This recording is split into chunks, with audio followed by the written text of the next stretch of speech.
We are live at the Buell Bar in downtown Detroit. That means one thing, it's Friday, and that means it's time for the Friday Fahles, our weekly roundup of the news, with a bit of a comedic bent, if we're funny at all, which is never a guarantee on this show, but that's okay. I have two great guests with me today. Greg Bowens is here. Of course, he is a longtime PR consultant, former spokesperson for Detroit Mayor Dennis Archer, as a matter of fact, and a longtime friend. Greg, welcome back. Thank you. It's a pleasure. Nancy Kaffer is here as well, of course. Nancy is a columnist at the Detroit Free Press and a member of the editorial board at the Free Press and a frequent Fahlier. Thank you for being here as well. Greg and I are always funny, Craig. I don't know if you can pull your weight. I wasn't. Right, yeah. Greg and I will do my best. I will do my best. And Greg, you handle a lot of PR work and occasionally some crisis communications when need be. I think there's this gentleman in Chicago that might need your help right now, a man named Jussie Smollett. Of course, he is just, it was announced this morning that he is not going to be on the last two episodes of the season for Empire. He's been kicked off the show for, of course, now he's been arrested for filing a false police report and getting everybody all riled up about an alleged racial attack that did not take place. Not exactly a good strategy to get a raise. Allegedly. Yeah, well, I'm sorry, but when you pay off the dudes who are attacking you with a check. Right. Allegedly paid off the dudes. Allegedly. Well, allegedly. Innocent until proven guilty, but at the same time, we certainly rushed to judgment on what happened. We're just saving you from a lawsuit, man. As one of my Facebook friends pointed out, I don't think he wrote hoax on the line. So, you know, there's a check. They'll have to prove. Could have been for training. They'll have to prove that that's what it was for in a court of law. That's why we have a court of law. He's been accused of these crimes that he allegedly committed. Just like the men allegedly committed against him. Well, you know what? Yeah. And we, like I said, everybody rushed to judgment on that. We were so ready to believe that, though. I wasn't. I didn't. I have to be honest. I didn't. It's like, who goes to Subway at 2 in the morning? Really? I didn't follow this story very well. Right, exactly. It was like 24-hour Subway they got there in Chicago. Might be. You never know. I'm not sure. But I can think of a lot of things I'd rather eat at 2 o'clock in the morning. Exactly. And you're rich. You know what I'm saying? Well, but apparently he wasn't rich enough because allegedly he did this as a way to get a raise from his bosses at the show. This is what's crazy about the story. Is because the first story had some stuff that made you go, huh, that's weird. Right. And now the second version of the story has some stuff that makes you go, huh, that's weird. So it's like the second version isn't like less weird than the first version. And I think this is one of those where it's going to be interesting to see what comes out in the court case.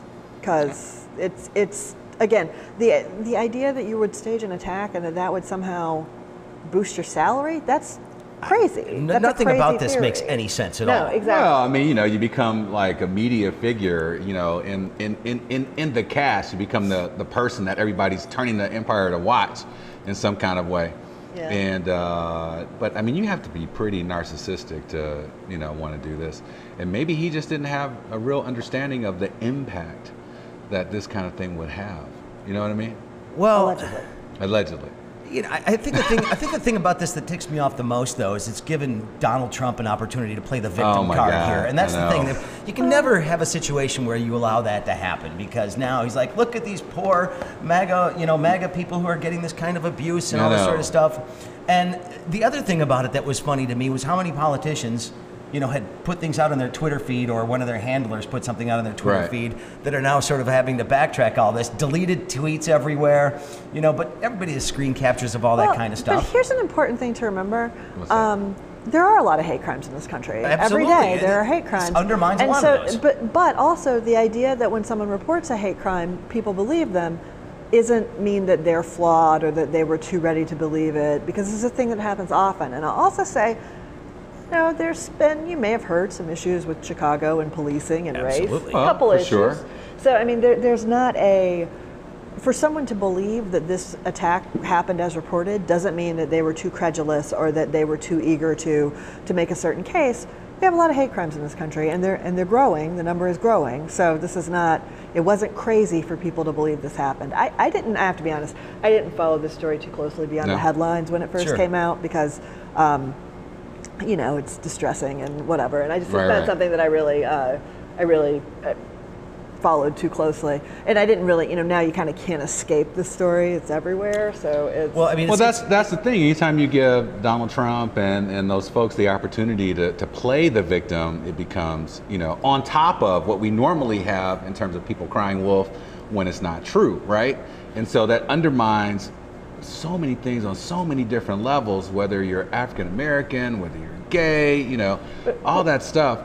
Where, like you said, real things do happen. And in the meantime, we've got some guy who's an officer in the Coast Guard who was plotting to like shoot and kill people. Yeah, and that's some pretty serious stuff. Yeah. But also this one, if this allegedly false incident, shouldn't we don't have to let it undermine the legitimate hate crimes that some people will try to use that, but we don't have to let that happen. Well, Fox News, it's been their #1 story for the last few days, and they've been using it as a vehicle to sit there and say, well, this was a hoax, all this stuff is overblown, when in reality what we are seeing is indeed a spike in the actual numbers of hate crimes and inspired attacks. Friday Fahles podcast listeners, here's your talking point. There is a spike in the number of hate crimes happening in this country. Hate crimes are reported to police every day. They're likely underreported. And when someone challenges you on this, say, look, one allegedly false incident doesn't undermine the fact that we have lots of hate crimes that happen in this country every day and that they're on the rise. There's your talking point, folks. Say that to your friends at the bar. You'll sound informed. I mean, what's interesting about this, too, is that this is almost like a bad script. You know what I mean? It's almost like something that you would write for a TV show on Empire, a scene on Empire. And now the way that it's unfolding, you have to wonder about this guy's mental state. Well, that's the thing. It's so crazy that anyway, but it's so crazy that either there's going to be something that we find out happened in his mental background, behavioral health issue of some kind, or we're going to find out that there's yet another twist in the story that we haven't. Well, there's always going to be more. I mean, once people start testifying and start talking about, when and where and how and all that stuff. I mean, the two Nigerian guys, it's going to be interesting to hear, what they have to say about it. And why would you get involved in it? Is that you had no idea about the serious consequences that would happen? The whole thing's crazy. $3,500, man. People are desperate for money. They'll do things like that. Well, yeah, I don't know. Well, they got a free. I don't know how much it costs to fly to Nigeria from Chicago, but I'm sure that $3,500. There's a prince over there that's going to fund it, right? Had to go. I don't know. I always get those emails. There's some prince over there that wants to give his money. The $3,500, and then what is it? One of those Travelocity rewards pops up, and they go all right, we can go home. I don't know. But then they came back. Right? So I don't know. It's all very weird. To get the rest of the money, I heard it was $500 allegedly. Interesting though. This has taken up all the bandwidth out there. In reality, though, there's a lot of stuff going on around Donald Trump right now. I mean, we're now expecting the Mueller report could be sometime in the next week or so. This is how the Mueller report is going to look. Redacted. That's exactly it. We will see nothing. It'll be a black screen. There's that. We've got the state of emergency that he didn't have to declare, which is a really this took that off the front page, right? There's a lot of other stuff to talk about. It's like eyes on the prize, folks. Let's keep our eyes right on the real stuff that's happening that's undermining our government. And the idea, the guy that used to be the former FBI guy that wrote a book, what's his name? Yeah, and he's running around and he's saying, Donald Trump actually could be a Russian asset. Now that is deep. And now he's got the codes. One guy who indeed... Now Putin has the codes. What are we going to do? Just in case you could sleep. Right, this is right. Well, one guy who has not stopped talking about this in his own defense is Roger Stone, of course, who was a one-time campaign You're not really going to defend Donald that guy, Trump. Are you? Defend the guy? Absolutely not. Basically, you said in his defense. I'm like, no. You see Craig's Nixon tattoo. You got a Nixon tattoo? No. Roger Stone has Roger Stone's tattoo. My eyes! I can't. He's got a big Nixon tattoo on his back, but he basically got a gag order from the judge. Nixon's face. Speaking of gagging, right in the middle of his back. Wow, it's pretty big. Yeah, that's a lot of pain for Dick Nixon. Sorry. I know, right? But Roger Stone, gag order. He's not allowed to talk about it anymore. He was going all over cable news talking about things. Then, of course, he puts an Instagram post that is a picture of the judge who is overseeing his case with a crosshair on it. And then he said the other day in this weird testimony, I don't know if you saw any of this stuff or read any of it, He's like, well, I didn't know what that symbol meant. He said it was a Celtic symbol. Or maybe in the occult, but I don't know the occult, so I don't know what it was. And that it was randomly selected. By somebody who has access to his phone, which nobody has access to my phone. Putin does. The theme of this conversation is... That's a joke, folks. The theme of this, allegedly. Allegedly. That's right. The theme of this conversation is people with very, very weird explanations for things they did. Yes. Yeah, right? Yeah, This is like, This is the reaction of the week is,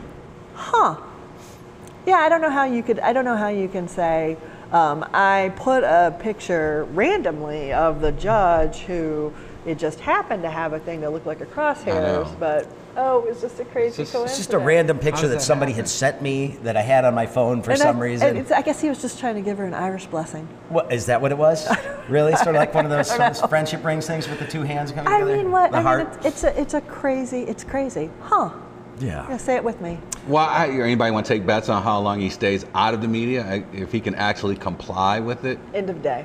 Well, he took off for Florida immediately after this because he's lucky he's not in jail, and the judge said as much.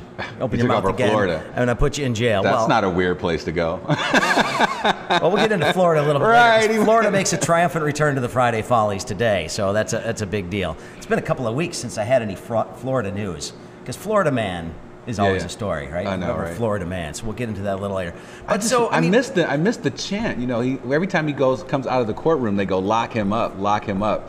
You know, I wanted to see one more replay of that. Yeah. Well, he may.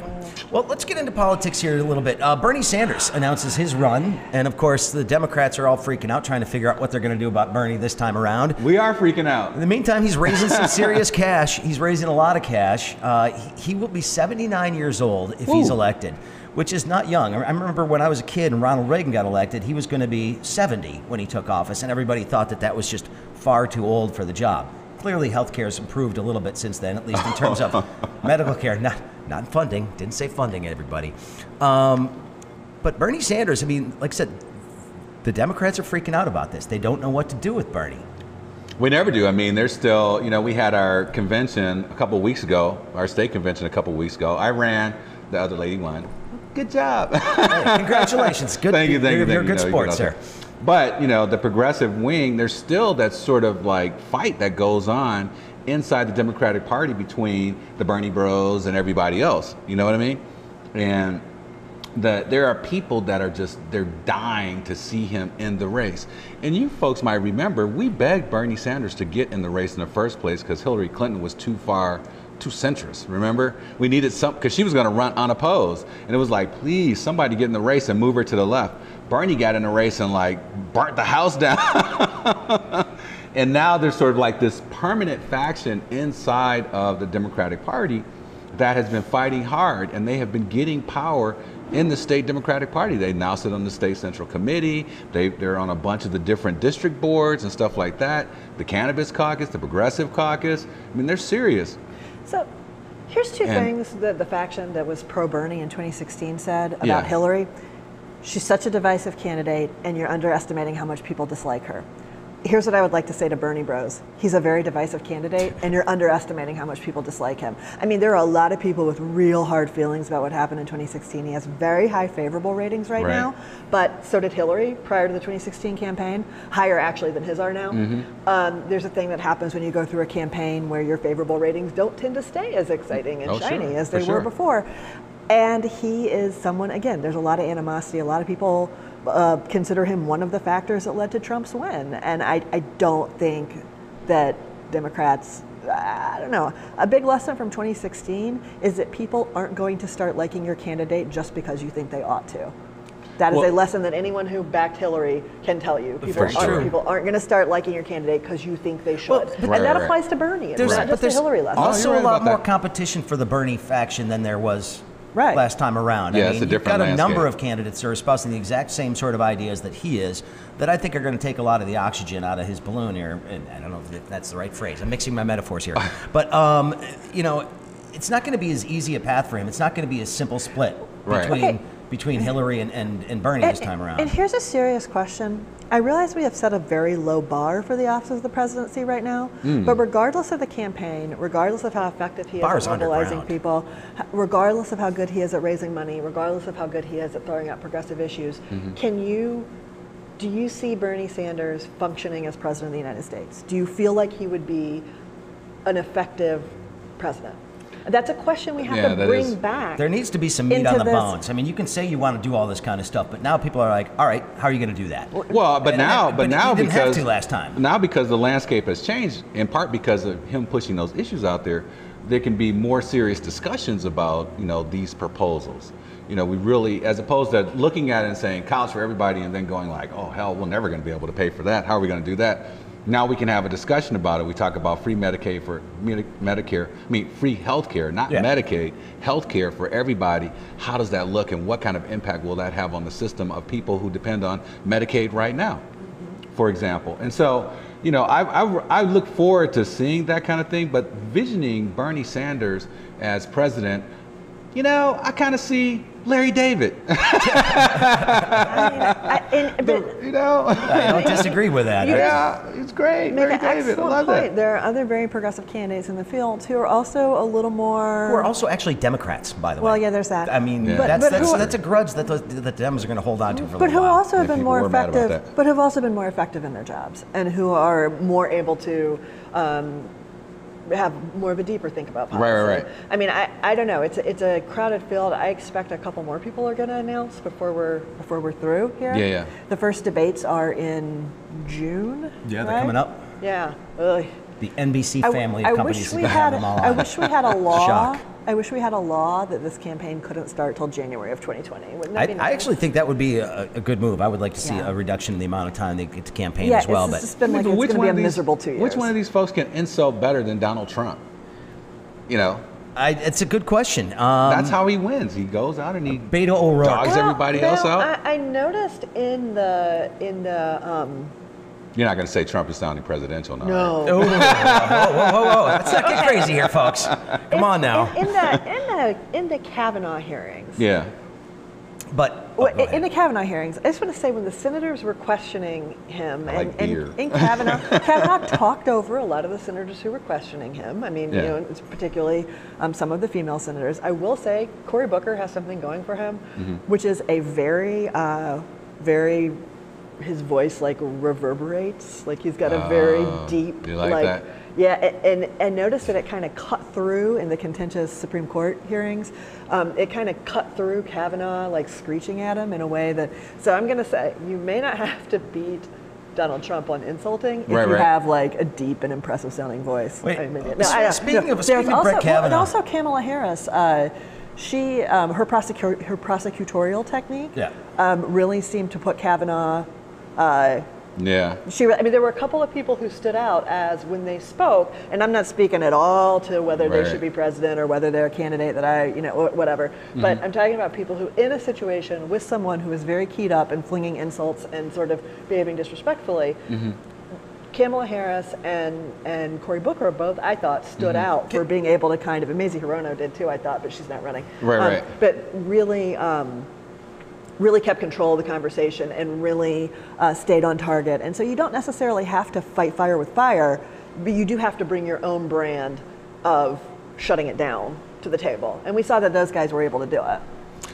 Yeah, that's true. I don't know. You know, Kamala, it's going to be hard for her because she was a prosecutor. You know what I mean? And it's like, but see, and again, I'm not talking about their qualifications as a candidate, just in terms of their delivery. And they're not the only people who could bring that to the table. There's other people in the race who may have their own style. I'm using them as examples of how you can. Can I ask a quick question? To be the mean girl. Can I ask a quick question though? Because one of the things that we're witnessing here right now is that you've got, of course, Bernie Sanders in the race, and you've got some people with definitely more left-leaning ideas, things like Medicare for all that kind of stuff, which some would term as like democratic socialism, right? And the Fox News crowd is running with socialists are running. You know, we can't have socialism in America. We're not going to be Venezuela. And can we stop the comparisons between the United States and the possibility of maybe having a nationalized healthcare system with what's happening in Venezuela? At what point are we going to get sane about what these isms actually mean? Yeah. Never. We're never going to get sane about that. No. Good. So, okay. Well, we got to. It's got to happen. Okay, but the average person. Okay. we are all kind of, in one way or another, in the business of thinking about politics, right? Okay. And thinking about policy and thinking about ideology. Right. And it matters a lot to us and people like us whether or not we're being ideologically consistent, whether our position on universal health care and Medicare and immigration and whatever, if they all have some sort of ideological consistency to them. I don't think this is normal. I think this is what happens when you're a specialist or quasi-specialist in a field. You know, the joke in 2009 of the person whose sign said, "Don't, you know, keep your socialized medicine off my Medicare." Yeah. I don't know, and you know, it's like, oh, haha, let's laugh at that person. I don't, you know, I think that the average person, and I don't think we should laugh at them for this. I think we should understand that everyone doesn't take an academic approach to government. Right. I think to the average person, you like the programs that you feel like help you, and you don't like the programs that you feel like hurt the programs that you need. Or you don't use. Or you don't use. And so as opposed to being like, oh, you know, we have socialized programs in this country of fire departments, police departments, roads, Social Security, Medicare, pretty much anything where we collectively put money into a pot. Though, I mean, technically socialism is a whole separate thing. Well, controlling the means of production, things along those lines. Socialized Yes. amenities like what we have. You know, I don't know that it does a lot of good to point out these things because, again, it's human nature, and I don't think people who approach it this way, again, are to be mocked or like laughed at. It's just not everybody approaches this in the same way, and we have to respect that. Well, yeah, that's you know, I agree we do with need you to on get to that. some people that we can mock though here in just a couple of seconds. Okay. This is flying by, right? Like mocking. It goes really, Mocking really is good. fast. Let's get on to the mockery. So we need to get into some mockery here because I think there's some other stories that we need to talk about. You are a native Alabaman, correct? Alabamian. Alabamian? Is that Alabamian. Alabama gander? Whatever. Say that 10 times. I'm sorry.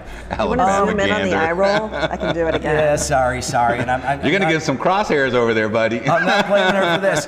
But this guy writes a column in Alabama, some dinky little paper that he's been in charge of since 1964, the year of the Civil Rights Act. This guy's been running this little paper in Alabama. The Democrat Reporter in Linden, Alabama. I have no idea where Linden is, by the way. I mean, exactly. Me either. I don't know. But the guy's name is... I can't Bama. I'm from Alabama, so he's going to try to make me Bama-splain this. No, I'm not. This guy's name is Goodloe Sutton, which is a good old Southern name. That's an Alabama name. I'm not going to lie. Goodloe? But he basically wrote a column that said it was time for the Klan...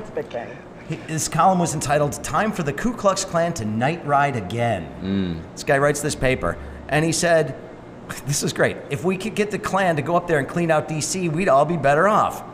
And then some people asked him about it, and he said that the KKK, they only killed but a few people. That was a direct quote. Only killed but a few people.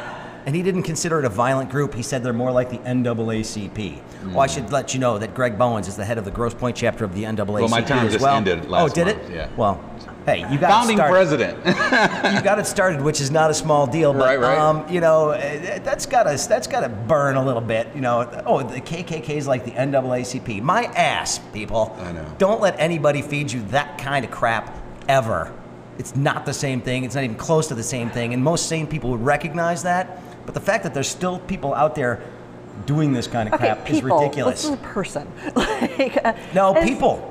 There are people out there. I think this guy's, we saw them in Charlottesville. This guy's nuts. We did see him in Charlottesville. Okay, but people likening the NAACP and the Ku Klux Klan. There are not a lot of people doing it. Probably not a lot. This guy's nuts, man. And he's clearly nuts. Someone on Twitter posted other editorials he's written.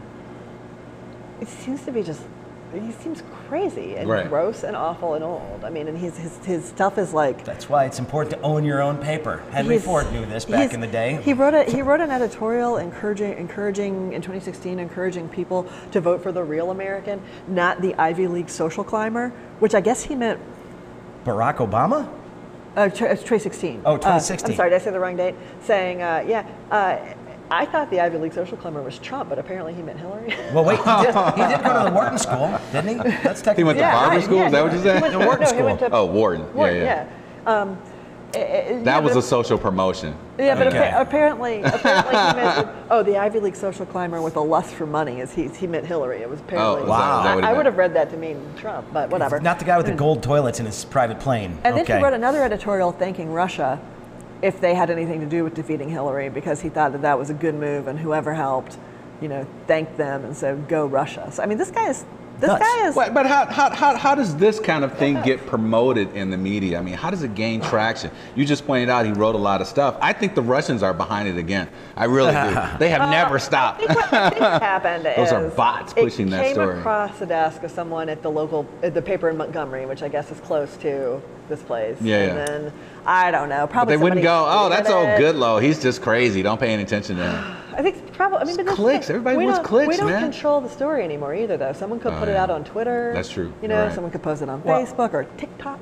This is the reason why we need journalism, so that we can. Somebody needs to do an investigative story on that guy and really get them out there. See, in Alabama, you got a situation where this guy writes this column saying it's time for the KKK to rise up again to take care of Washington, whatever the heck that means. Right. But then on the other end of the spectrum of maybe being a little bit too freaked out about things, the Detroit City Council, you know, decides to cancel the Autorama auto jump because it's going to be the Smokey and the Bandit car this year, and apparently it had a Confederate flag on the front license plate thing. Right.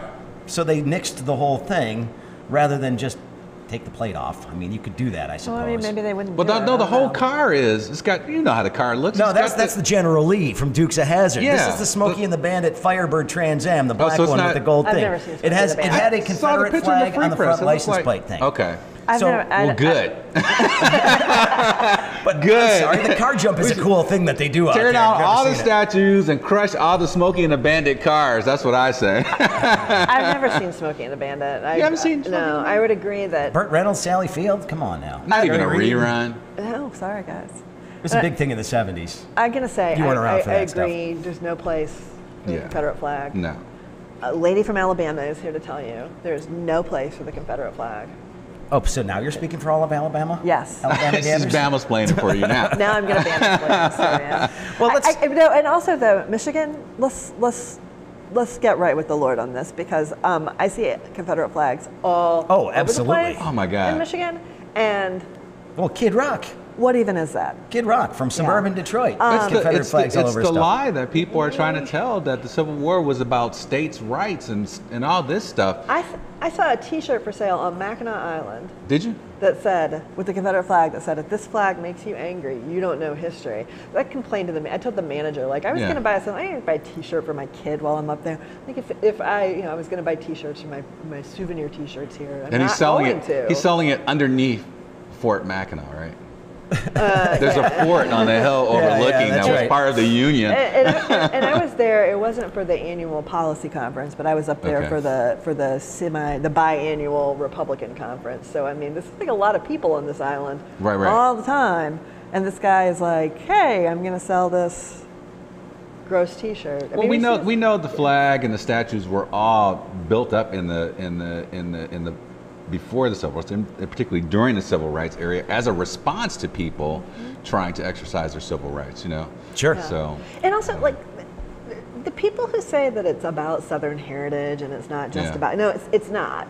And sometimes it doesn't matter how you personally feel about a symbol, because it just doesn't stand for that. Well, it's not always about you. It's about what the other person feels. It's not, but the fact, think about that for just a second. The fact is that this flag is connected. It was created by the Confederacy, right? And you can't, like, if you feel like it's about something else, you're wrong, right? Because it's about.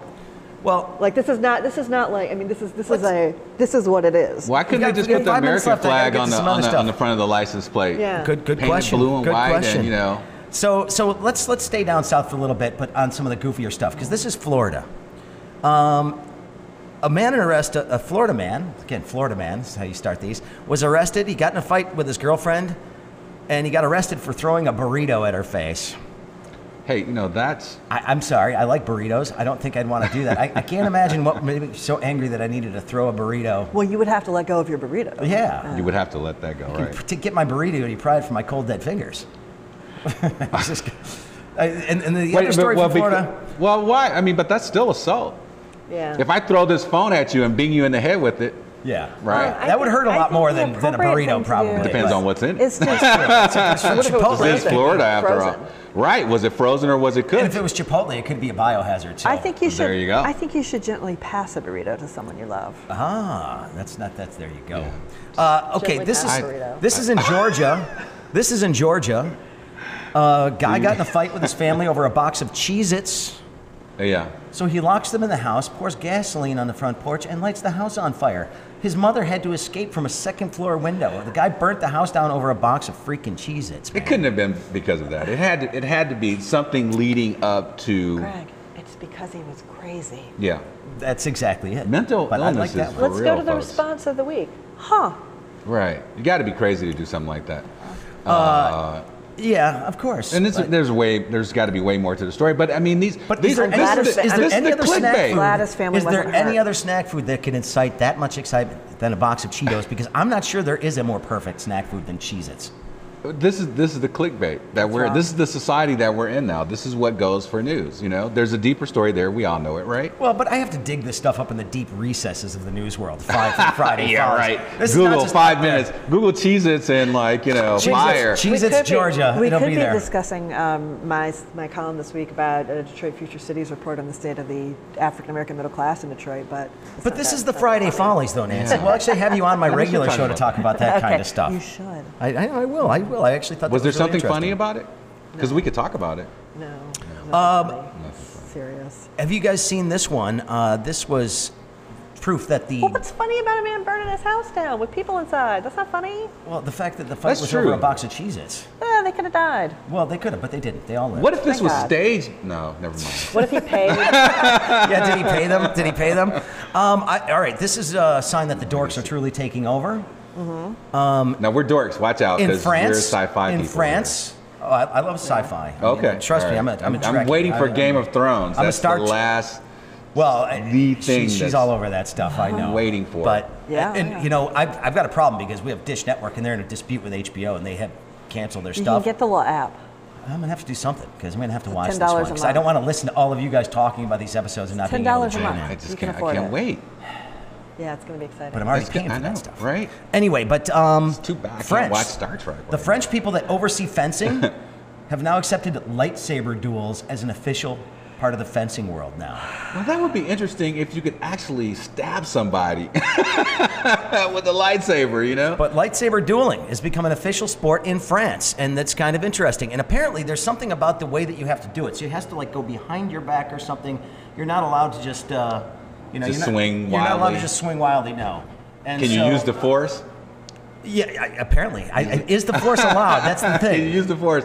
Penalty Parry, dodge, for force choke. That's right. That's right. But apparently you have to do it the way that they Okay. do it in the movies. So All right. Now that would be What do you really think? cool. I think that would be fun. I don't care. no, you don't care. Sorry, Come I on. don't care. Really? I thought it was I have kind no of funny. opinion on this. Star Wars is, I mean, You're not a Star Wars fan? I was, and then we got, crappy movie after. Did you see the Oh, Solo? Did you don't see like the- it for the new generation, huh? No, did you? I thought I saw that- Solo. I liked it. It was Oh, entertaining. Solo was bad. Awful. Solo was It bad. Rogue One. awful. Rogue One is the best Rogue of all One the Star One Wars was movies. good. Best one. The Force Awakens was good. The Last Jedi was like, Yeah. what? Like they went on this whole weird sideline off to this casino planet thing Right, where right. it was totally didn't matter. It was Right. immaterial. There was the whole thing with the weird lactating sea beast thing. Yeah, there yeah. was like Yeah. there was the whole weird like The projection All right, thing, and he sort of like disappears. And went into the and- whole thing with the black mirrors. It was like the scene from Legend where Mia We've Sara got gets 2 minutes whatever. here, so we're gonna end then on a Star Wars note. On a Star Wars Since note. we've all seen The all whole of the movies, experience has been May the soured Force for be me. with you. should they just end it? Yes. End it now. It's time Yes. for the franchise to go away. Yes. No way. Yes. No? No. It's not time for it to end. Yes. There's so much meaning. It relates so much to the world today. We have our own new sort of incarnation of Darth Vader and, Well, but the you know, other thing is when we a can- crumbling republic. We have and- this thing now in movies where the only movies that get made are sequels to or franchises, like the Marvel hegemony that like. Yeah, but those are at least pretty good. No, oh my God! Some what of them movies are are pretty you good. watching? I Those like movies Thor. are hot garbage. I like the Thor movies. Hot garbage. Hot garbage. Hot garbage for Wow. people who find emotional substance in the writings of 12-year-olds. I love comic books; those ones stink. Yeah. So we got the Marvel hegemony in the movie making universe. We have the Star Wars thing, and in the meantime, there's new and interesting work that's getting produced that doesn't ever get elevated to the level of being a TV show or a movie because people just want to see the same thing over and over again. Well, I think they should make The Expanse into a movie.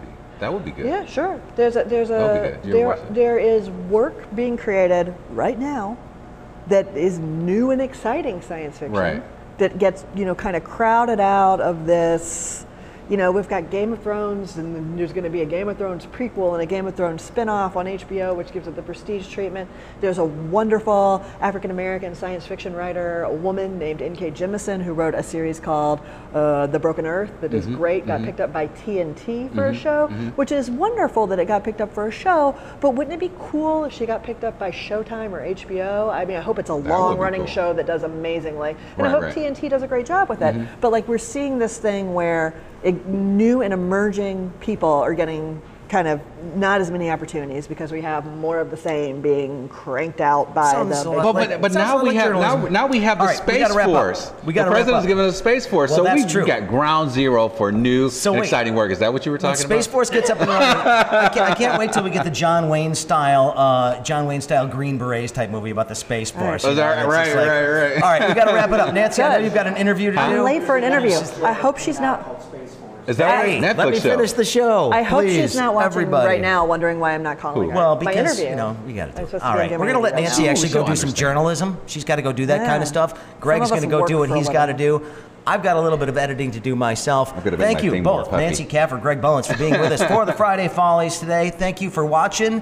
Appreciate the comments, everybody. And we're going to come up with new ways to stream this so more and more people can check it out. But I do appreciate everybody being here. This has been the Craig Fahle Show on Deadline Detroit. Happy Friday. Have a fantastic weekend. And lots to talk about next week. I guarantee you that. Keep your hats on because it's going to get a little bit nasty in the next couple of weeks. We love Deadline Detroit. You were pretty funny, Craig. I think, yeah. You're pretty good, man. Thank you.